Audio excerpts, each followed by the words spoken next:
March 23, 2010. Private Bradley Manning, a 23-year-old Army intelligence analyst, was arrested and incarcerated on suspicion of leaking classified United States documents about Iraq and Afghanistan wars, as well as diplomatic cables of the United States embassies. There was also a video in the leaked documents now known to the world as Collateral Murder. This video shows two American airmen in an AH-64 Apache helicopter lying to their ground controller about the presence of armed insurgents on the ground in Baghdad. The ground controller then gives them permission to fire on the Iraqi civilians.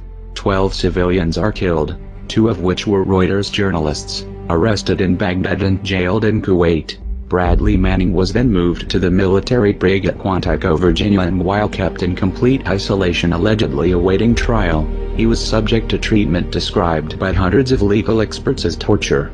Bradley Manning still waits for a pre-trial hearing 1 year later, locked in a 10-by-6-foot cell for 23 hours a day without sheets, a pillow, personal effects or his glasses, and forced to sleep naked during the mandatory 7-hour sleep cycle. All of this abuse was committed under the pretense of Manning's alleged suicide risk. Bradley Manning's lawyer David Coombs had said that it was a violation of the military rules, because Quantico's psychologist denied that Manning is suicidal. Quantico brig violated PFC Manning's constitutional right to due process.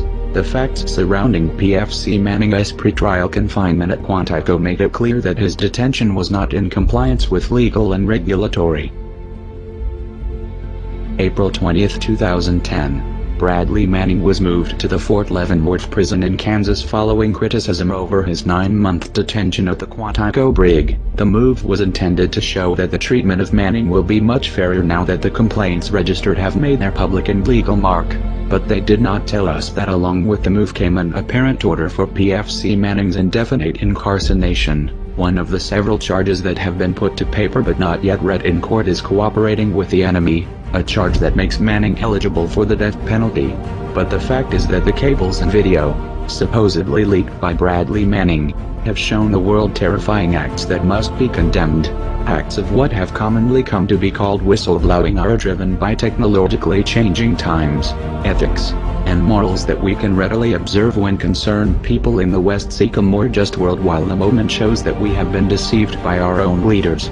The truth is the pardonable innocence of Bradley Manning has been displayed by showing the world this information. Even if he is guilty according to the military justice system, it was hidden, but it should have been available to everyone.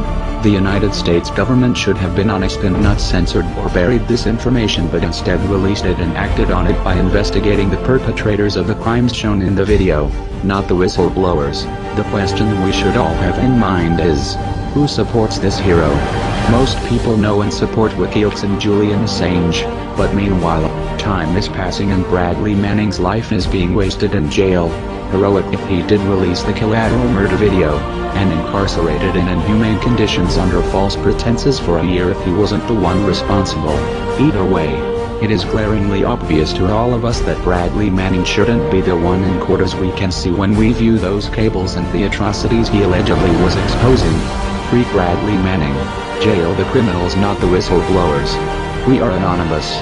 We are legion. We do not forgive. We do not forget. Expect us.